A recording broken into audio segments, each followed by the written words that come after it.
할렐루야. 창세기 27장입니다. 1절부터 14절까지 말씀을 먼저 읽고 은혜 나누도록 하겠습니다.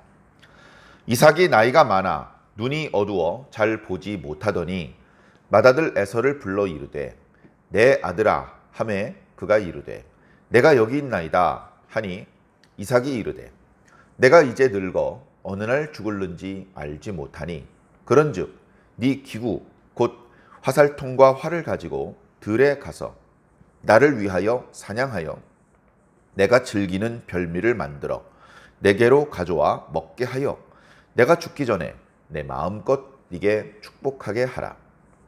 이삭이 그의 아들 에서에게 말할 때에 리브가가 들었더니 에서가 사냥하여 오려고 들로 나가매 리브가가 그의 아들 야곱에게 말하여 이르되 네 아버지가 네 형 에서에게 말씀하시는 것을 내가 들으니 이르시기를 나를 위하여 사냥하여 가져다가 별미를 만들어 내가 먹게 하여 죽기 전에 여호와 앞에서 네게 축복하게 하라 하셨으니 그런즉 내 아들아 내 말을 따라 내가 네게 명하는 대로 염소떼에 가서 거기서 좋은 염소 새끼 2마리를 내게로 가져오면 내가 그것으로 네 아버지를 위하여 그가 즐기시는 별미를 만들리니 네가 그것을 네 아버지께 가져다 드려서 그가 죽기 전에 네게 축복하기 위하여 잡수시게 하라.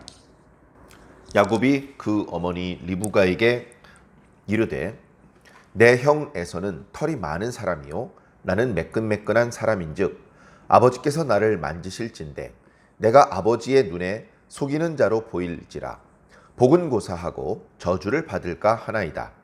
어머니가 그에게 이르되 내 아들아 너의 저주는 내게로 돌리니 내 말만 따르고 가서 가져오라. 그가 가서 끌어다가 어머니에게로 가져왔더니 그의 어머니가 그의 아버지가 즐기는 별미를 만들었더라. 아멘. 자, 오늘 말씀에 이삭이 나이 많아 늙었다 이렇게 말씀하고 있습니다. 정확히 몇 살인지까지는 말씀하지 않고 있습니다. 그래서 여러 가지로 추측할 수 있겠죠. 우리 지난 시간에 이렇게 에서가 해쪽 속의 딸들과 결혼했다 그런 말씀을 묵상한 기억이 납니다. 어저께. 그래 이제 그때 에서가 결혼한 나이가 40살이라고 했습니다. 에서가 40살이면 이제 이삭은 100살입니다. 나이가 적지 않죠. 자, 그런데 그때로부터 얼마나 시간이 흘렀는지까지는 나오지 않습니다만 이삭이 나이 많아 늙었다, 눈이 침침해져서 잘 못 보게 됐다 이렇게 말하는 것을 보면 한 1, 2년 지난 것은 아닌 것 같습니다. 1, 2년은 아닌 것 같고 최소 한 2, 30년은 지나지 않았을까. 20년만 지났다고 해도 이제 이삭은 120살이고요. 야곱은 60살입니다. 이삭의 어머니도 100살을 넘긴 그런 상황이었죠. 자, 상황이 그렇습니다. 120살보다 더 많을 수도 있습니다. 140살쯤 될 수도 있습니다. 이삭이 180세에 죽습니다. 그래서 이제 100세 조금 넘어서 120, 30세가 되었다면 아직 벌써 늙어서 언제 죽을지 모른다고 엄살 부릴 나이는 아닌데, 그런데 원인은 알 수 없습니다만 이삭이 내가 이러다 갑자기 죽을 수도 있겠구나 이런 생각을 했다는 겁니다.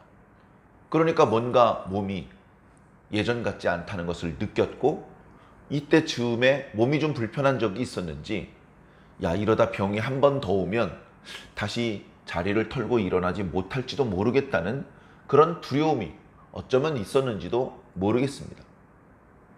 자, 그런저런 이야기들이 다 생략된 채 오늘 말씀에는 이삭이 나이 많아 늙어 눈이 어두워졌다 그렇게 말하고 있습니다. 눈이 어두워졌다는 것은 이삭의 신체가 전체적으로 이제 노쇠했다 그런 의미도 있고요. 그야말로 눈이 어두워졌다는 표현 자체가 의미하는 그 의미가 심장합니다. 자, 그래서 이삭은 이 문제를 해결하기 위해서, 극복하기 위해서 아들을 부릅니다. 아들이 아버지를 다시 회춘하게 할 수 있어서 부른 것은 아니고요. 시간이 흐르고 자신이 점점 늙어가고 이제 앞으로는 눈뿐 아니라 뭐 다른 팔과 다리에 또 문제가 생길 수도 있는 그런 어떤 흐름은 거스릴 수 없다는 것을 이제 아니까, 그렇다면 더 늦기 전에 내가 내 아들에게 축복해야 되겠다. 성경에는 어쩌면 아브라함이 이삭을 이렇게 불러놓고 축복하는 장면은 잘 나타나지 않습니다. 그러나 이삭이 죽기 전에는 아들에게 축복하는 거야. 이런 어떤 것들을 처음으로 했던 것이 아니라면 어쩌면 아브라함에게 그런 기도를 받은 적이 있었고, 어쩌면 아브라함도 데라에게 그런 기도를 받은 적이 있었는지도 모르는 거예요. 하나님을 믿는 가문에서 대대로 내려오는 어떤 아름다운 그런 어떤 전통이죠. 자, 어찌 되었건, 자, 이제 내가 내 아들에게 축복해 주어야 되겠다. 이 축복은 그냥 마음으로 네가 잘 됐으면 좋겠다라고 말하는 의미를 넘어서 그야말로 죽기 전에 하는 유언에 해당되는 그 내용이 엄청나게 중요한 힘을 가지게 되는 그런 축복을 하겠다는 겁니다. 그래서 이 축복에 대해서 뒤에 리브가는 네 아버지가 하나님 앞에서 네 형을 축복하려고 한다 라고 말했을 정도입니다. 하나님을 믿는 사람들이기 때문에 아버지가 아들을 향하여 축복하는 것은 하나님이 축복하는 것과 동일한 의미를 가질 수 있습니다. 뿐만 아니라 죽기 직전에 하는 유언처럼 하는 이 축복은 영원토록 그 사람과 그 사람의 자손들에게 영향을 줄 수밖에 없는 내용입니다. 그 축복을 받아야 진짜 복받은 사람입니다. 그런 개념을 밑에 깔고 오늘 말씀을 살펴보시는 것이 도움이 될 줄로 믿습니다. 자, 그래서 야, 이러저러해서 너도 알다시피 내가 요새 몸이 좀 안 좋다. 좀 엄살을 부려서 이야기하자면 언제 죽어도 이상하지 않다. 그러니 내가 더 몸이 쇠약해지거나 갑자기 죽거나 너에게 힘을 다해서 축복해 주기 전에 죽으면 안 되니까 아무래도 어서 내가 너에게 축복을 해 주어야 될 것 같다. 그러니 내가 너에게 마음껏 축복할 수 있도록 너 사냥 잘하니까 네가 자주 사용하는 활과 화살을 가지고 나가서 사냥을 해라. 너 내가 어떤 음식 좋아하는지 알지? 그래서 내가 평소에 좋아하는 음식을 만들어서 가지고 오면 내가 먼저 그걸 먹고 아주 기분이 좋아서 마음껏 너에게 축복해 주겠다. 이렇게 이야기를 했습니다. 당연히 그 이야기를 들었던 에서는 기분이 좋았겠죠. 아버지가 평소에도 자신을 좋아하시고 자신이 사냥을 해오면 칭찬해 주셨고 자신이 요리를 해서 드리면 맛있게 잡수시면서 정말 좋아하셨는데 이제 드디어 아버지가 나에게 당신의 모든 소유권을 넘기시는, 나에게 복을 주시는구나. 지난 몇 차례 말씀을 드렸던 기억이 나는데요. 아브라함이 이삭에게 준 것은 단순히 그가 가지고 있는 소유물들이 아니었습니다. 당연히 소유물들도 주죠. 돈도 주고 옷도 주고 짐승들도 주고 그 짐승들을 관리하는 노복들도 다 이삭의 소유로 넘어가는 겁니다. 근데 그 의미뿐이 아니죠. 한 부족의 족장으로서의 권위도 넘어갑니다. 그것은 어쩌면 양 수천 마리보다 더 큰 것인지도 모릅니다. 그런데 그거보다도 더 큰 게 있으니 그것은 하나님과의 관계, 영적인 권세, 그런 영적인 축복입니다. 아브라함은 그 모든 것들을 남김없이 이삭에게 주었습니다. 이삭은 처음부터 가난하게 출발하지 않았습니다. 아버지에게 모든 것들을 물려받았습니다. 경쟁자들은 가나안 땅 밖으로 다 떠나서 살고 있습니다. 평화롭게 아브라함에게서 이삭에게로 대권이 넘어갔고 이제 이삭의 시대가 된 것입니다. 이삭은 자기가 살아있는 동안에 계속해서 하나님께 복을 받았습니다. 그러니까 어쩌면 단순히 내가 양이 몇 마리고 소가 몇 마리인고 그 양과 소리를 부리는 그런 어떤 목자들의 숫자가 몇 명인지가 중요한 게 아닙니다. 하나님의 축복이 정말로 중요합니다. 지난 시간에 이방인이었는데 그럴랑 아비멜렉이 와서 내가 쭉 누누이 지켜보고 있었는데 너에게는 하나님이 함께 하시는 게 분명하다. 우리가 그걸 분명히 보았다. 이렇게 말할 정도로 하나님께서 엄청난 복을 주셨습니다. 그런 하나님의 복을 끌어당길 수 있는 그런 권리, 엄청난 것이죠. 자, 이제 이삭이 자기가 아버지에게 받았던 그 모든 축복들을 자기의 장자에게 넘겨주려고 합니다. 그 장자는요, 에서예요. 그래서 이 말씀을 읽으면서 우리는 이제 뒷이야기까지 알고 있기 때문에 막 긴장되는 정도는 아니겠습니다만 사실 상황이 상당히 긴장스러운 상황입니다. 왜냐하면 에서는 이미 헷족 속의 딸들과 결혼함으로 해서 이삭을 근심시켰던 적이 있습니다. 그리고 태어나기도 전에 복중에서 아이들이 다툴 때에 리브가가 기도했을 때 하나님께서 말씀하시기를 네 복중에 두 나라가 있고 두 민족이 있는데 큰 자가 작은 자를 섬길 것이라 라고 그렇게 말씀하셨습니다. 그걸 이삭이 모를 리가 없는데 이삭은 이상하게 에서를 사랑하고 리브가는 야곱을 사랑하는, 각각 쌍둥이 중에서 한 명씩 무릎 위에 앉혀놓고 편애하는 그런 모습을 보여주고 있었습니다. 자, 그러다가 몇 차례 말씀드렸던 것처럼 결정적인 순간이 찾아오는 것입니다. 결정적인 순간. 자, 그래서 이 결정적인 순간에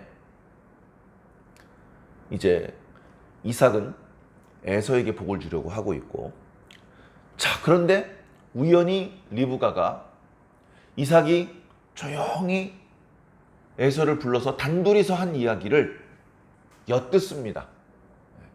의도적으로 엿들은 것은 아닌 것 같습니다.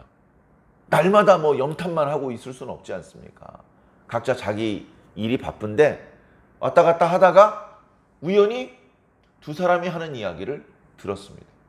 그러나 우리가 성경을 수없이 보았고 하나님을 믿는 사람들인데 우연이라는 게 어디 있습니까? 하나님의 뜻대로 이렇게 된 겁니다. 하나님의 뜻대로 하나님께서 마침 그때 리브가가 그 옆을 지나가게 하신 것이죠. 그리고 그 이야기를 똑똑히 듣게 하신 것입니다. 자, 에서는 신이 나서 자기 장막에 가서 활과 화살을 챙겨가지고 들로 나갔습니다. 그러나 그 이야기를 들었던 리브가의 마음은 편안하지가 않습니다. 아, 이건 아닌데. 에서는 우리들을 기쁘게 할 수 없는데 지금 남편이 에서에게 복을 주려고 하는데 이것은 단순히 소 몇 마리를 주는 게 아니고 어떤 영적인 하나님께서 시아버지 아브라함과 남편 이삭과 맺으셨던 언약을 계승할 사람을 정하는 순간인데, 아, 이건 아니다. 이건 아니다. 내가 가까이서 야곱을 지켜보았는데 야곱이야말로 이 영적인 대통을 이어갈 사람이다. 그런 판단이 있었기 때문에 마음이 불편했겠죠. 그래서 이제부터 리브가가 분주히 움직이기 시작합니다. 조용히 야곱을 부릅니다. 어머니, 무슨 일로 부르셨습니까? 내 말 잘 들어라. 조금 전에 너희 아버지가 네 형에게 했던 이야기를 내가 다 들었다. 뭐라고 하셨냐면 하면서 뭐 이렇게 사냥해가지고 오면 내가 축복해 주겠다. 뭐 이런 이야기를 다 해준 겁니다. 자, 그러니까 야곱아, 너는 이제 내가 시키는 대로 해라. 가가지고 염소 떼들 있는 데로 가서 그 중에서 염소 새끼 2마리를 가지고 와라. 그러면 내가 그걸로 네 아버지 입맛은 내가 제일 잘 알아. 그래서 내가 그걸로 별미를 만들 것이다. 그러면 네가 그걸 들고 아버지에게 들어가서 네가 축복을 받아야 된다. 그 이야기를 하고 있는 겁니다. 야곱이요, 어리숙한 녀석이 아니에요. 아주 차돌 같은 녀석입니다. 그래가지고 어머니한테 얘기합니다. 얼씨구나 좋다가 아니죠. 어머니, 그거는 조금 그 계획은 뭔가 좀 빈틈이 많아 보입니다. 다시 말해서 형하고 저는요, 목소리도 다르고요, 몸에서 나는 냄새도 다르고요. 가장 결정적으로 형은 온몸에 털이 북실북실합니다. 유명하잖아요, 동네에서. 그런데 저는 팔과 다리에 털이 없어가지고 매끈합니다. 그러니 아버지가 저에게 가까이 오셔서 이렇게 저를 허깅하시고 제 손과 발을 이렇게 만져보실, 눈은 어둡다고 하지만 그러나 제가 피부가 매끈하기 때문에 제가 에서가 아니고 야곱이라는 걸 아시게 될 것이고, 그러면 저는 아버지를 속이려고 시도한 나쁜 놈처럼 비춰지지 않겠습니까? 그러면 축복이 아니라 저주를 받을 것 같습니다. 아주 현실적인 이야기를 하는 것이죠. 리브가는 그런 야곱의 이야기를 들었지만 흔들리지 않습니다. 목표가 중요한 거예요. 목표가 야곱의 복을 받아야 되는 거예요. 어떤 변수, 어떤 어려움, 어떤 현실적인 구체적인 문제가 있어도 그건 중요하지 않습니다. 결과를, 최종적인 그 목표를 정해놓고 흔들지 않는 것이죠. 그래서 이야기를 합니다. 만약에 일이 잘못돼서 네가 저주를 받게 된다면 그 저주는 내가 대신 받겠다. 너 걱정하지 마라. 너는 그냥 내가 시키는 대로 해라. 그래서 야곱이 움직입니다. 야곱은 이제 축복을 받을 기회가 생겼어요. 저주를 받게 되더라도 자기가 안 받아요. 엄마가 받아요. 그러니까 아무 위험이 없죠. 야곱이 이제 계산이 빠르기 때문에 이거 뭐 손해볼 게 없겠는데? 그래서 움직입니다. 그래서 염소떼들한테 들어가서 어머니가 말한 대로 살찐 염소 새끼 2마리를 어머니한테 갖다 드리고 어머니는 그걸로 음식을 준비를 합니다. 오늘 말씀은 이제 여기까지인데요. 이어지는 말씀에 이제 아주 그냥 흥미진진한 상황이 이어지게 되겠죠. 자, 오늘 말씀을 통해서 우리가 눈여겨보아야 될 부분은요. 과연 리브가가 잘하는 것일까? 역사는 승자의 역사라고, 결국 리브가가 성공을 해가지고 야곱이 복을 받았고 야곱의 자손들이 하나님의 백성이 되었고 가나안 땅을 차지하게 되었고, 그러니까 리브가의 행동은 정당화되고 야곱의 자손들이 리브가 욕할 리가 없죠. 아주 고마운 분이고 우리 이스라엘 민족을 존재하게 만들었던 아주 고마운 분이다, 이렇게 막 칭송을 하겠죠. 에서의 자손들은 리브가를 뭐라고 생각하겠습니까? 자신들이 받아야 될 복을 가로채서 자기 동생에게 준 아주 얄미운 엄마, 뭐 이렇게 되겠죠. 과연 이 행동이 결국은 속이는 것인데 이 잘하는 것이냐? 이 말씀을 가지고 하나님의 복을 받기 위해서는 불법적이고 불합리하고 부조리한 일을 저질러도 된다, 그렇게 합리화시키면 절대로 안 됩니다. 그렇게 합리화시키면 안 됩니다. 그것은 이 말씀이 우리에게 주시려는 교훈이 아닙니다. 자, 그러면 이 말씀을 우리는 어떻게 바라보아야 할까요? 야곱이 지나쳤다, 리브가가 잘못했다, 이렇게 말하지 말고 이삭을 봐야 됩니다. 이삭을 봐야 됩니다. 이삭에게 문제가 있기 때문에 리브가는 그 문제를 바로잡으려고 하고 있는 것이죠. 자, 이삭에게 어떤 문제가 있습니까? 나이 많아진 게 문제입니까? 나이 많으면 당연히 늙는 거잖아요. 그게 뭐 잘못한 거예요. 문제는 눈이 어두워졌다는 겁니다. 아니, 눈이 어두워진 게, 저도 이렇게 안경을 쓰고 있지만 핸드폰을 보거나 이렇게 가까이서 뭘 글씨를 볼 때는 안경을 벗고 볼 때 더 잘 보입니다. 시력이 좀 나빠진 것이죠. 시력이 나빠진 게 그렇게 잘못된 겁니까? 그런 의미는 물론 아닌데, 이삭이 하려고 하는 행동을 보니까 아하, 이삭이 눈만 나빠진 게 아니구나. 영적인 감각도 둔해져 있구나. 영적으로도 어두워져 있구나. 하나님께서 누굴 사랑하시는지 모르고 있구나. 하나님의 마음이 누구를 향하고 있는지 못 느끼고 있구나. 그거 못 느끼면 영적으로 어두운 겁니다. 장님이나 마찬가지죠. 그래, 오늘 말씀에 육체의 눈, 그 시력이 감퇴된 것을 말씀하신 것 같은데, 그 표현을 통해서 어쩌면 이삭이라는 존재 전체가 육적으로뿐 아니라 영적으로도 어두운 상태라는 것을 말씀해주고 있는 것입니다. 축복을 해줄 때 이삭의 관심사가 뭡니까? 별미. 별미가 있어야 축복해 주겠다는 거예요. 이게 좀 뭔가 좀 하나님의 그 대통을 이어가고 있는 사람 그런 모습이 아닙니다. 영적으로 분별하고 내 뜻과 무관하게 하나님이 너를 사랑하고 계시니 나도 너를 사랑하노라. 하나님께서 너에게 복 주기를 원하시니 나도 너에게 복을 선포하노라. 이렇게 가야죠.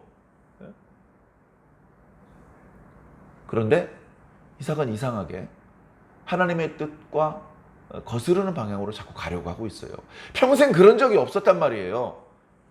눈이 어두워지고 영적으로 어두워지니까 천하의 이삭도 엉뚱한 방향으로 생각이 흘러가고 행동이 흘러가는 겁니다. 리브가가 그 소식을 다 들었는데도 불구하고 하나님께서 다 알게 하셨는데도 불구하고 가만히 있었다면 리브가가 직무유기죠. 뭔가 해야 되는 겁니다. 우리 하나님의 백성들이 영적으로 깨어 있어야 됩니다. 눈은 침침해질 수 있어요. 귀도 침침해질 수 있고요. 여러 가지로 우리 몸은 다칠 수도 있고 노쇠할 수 있습니다. 영적으로는 노쇠하지 않아야 되는 거예요. 겉사람은 후피하나 속사람은 날로 새로워져야 됩니다.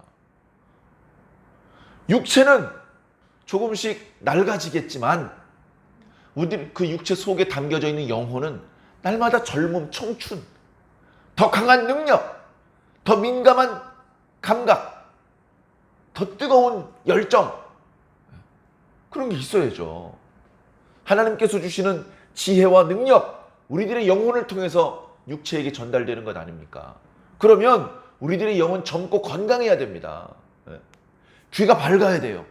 하나님의 음성이 들려야 됩니다. 눈이 밝아야 돼요. 하나님께서 하시는 일이 보여야 됩니다. 하나님께서 무엇을 원하시는지 느낄 수 있어야 됩니다. 하나님께서 어느 쪽을 바라보고 계신지 보여야 됩니다. 그게 보여야 하나님과 같은 방향으로 갈 수 있지 않겠습니까? 하나님의 백성은 그렇게 영적으로 어두워지지 않고 깨어 있어야 하는 것입니다. 그리고 잘못 돌아가는 그런 상황이 발생되면 바로 잡아야죠. 바로 잡아야 됩니다. 아이고 어른들이 다 알아서 하시겠지. 나 나이도 젊은데 내가 발언권이나 있겠어? 인간적으로는 그렇게 생각할 수 있습니다. 영적으로는 그렇지 않습니다. 영적으로 깨어있는 사람일수록 나이와 무관합니다. 성별과 무관합니다. 지위와 무관합니다. 군대에서 그런 말이 있습니다. 군대에서는 계급이 중요합니다. 계급. 그 상관에 대해서 막 이렇게 불복종을 하고 명령에, 그리고 이렇게 상관을 이렇게 대들고 이러면 엄한 벌을 줍니다. 그렇게 엄하게 해야 군대가 이렇게 지휘 계통에 반듯하게 서고 일사불란하게 신속하게 움직일 수 있기 때문에 그렇습니다. 자, 그런데 예외가 있습니다. 예외. 딱 한 군데 예외가 있습니다. 나이가 어려도 계급이 어려도 자기보다 나이가 많고 계급이 높은 상관에게 명령을 할 수 있는 자리가 있습니다. 그걸 허용해 주는 자리가 있습니다. 사격장입니다. 사격장에서 위험이 발견되면 누구든지 멈추게 할 수 있습니다. 멈추시오라고 할 수 있습니다. 계급이 아무리 어려도. 왜? 위험하니까. 거기에 사격 통제관도 있고 지휘관도 있고 부사관도 있고 많은 간부들이 있지만 어디서 어떤 위험이 발생될지 다 알 수 없습니다. 경험이 많기 때문에 잘 대처할 수 있지만 그런 어떤 위험이 발생되는 것조차 미리 알아챌 수는 없잖아요. 그러면 총을 들고 있는 사병이 이거 뭐가 잘못됐습니다라고 말을 하면 전체가 사격이 중단이 됩니다. 일단 안전하게 만들어 놓고 다시 이어서 하면 되기 때문에 그렇죠. 교회에서 뭔가 잘못된 결정을 하려고 합니다. 그렇게 결정이 됐다가는 하나님께 불영광이요. 교회에도 이득이 없고 개인적으로도 불행해지는 그런 결정을 자꾸 하려고 합니다. 그러면 나이가 어린 사람이더라도 좀 이렇게 직분이 낮은 사람이라 하더라도 아니라고 말해야 됩니다. 아니라고. 그 성경 말씀의 정신에 위배된 것 아닙니까? 우리 교회는 그런 교회가 아닌데 왜 그런 결정을 내리십니까? 얘기해야 됩니다. 영적으로 깨어있는 사람은 알아들을 겁니다. 깨어있지 못한 사람은 그런 말을 하는 사람을 미워하죠. 그래서 악한 때에는 지혜자가 잠잠하다고 말하는 겁니다. 지혜자가 잠잠하면 얼마나 어려워지겠습니까? 나이가 어리더라도 직분이 낮더라도 그 사람이 깨어있다면 그 사람이 지혜자고 그 사람의 말을 모두가 따라야 됩니다. 저와 여러분들이 그렇게 깨어있기를 간절히 소망합니다. 저와 여러분들이 주변에 벌어지고 있는 불의한 일들을 감지해내고 그것은 잘못된 것이다 라고 말할 수 있는 그런 용기가 있으시기를 또한 바랍니다.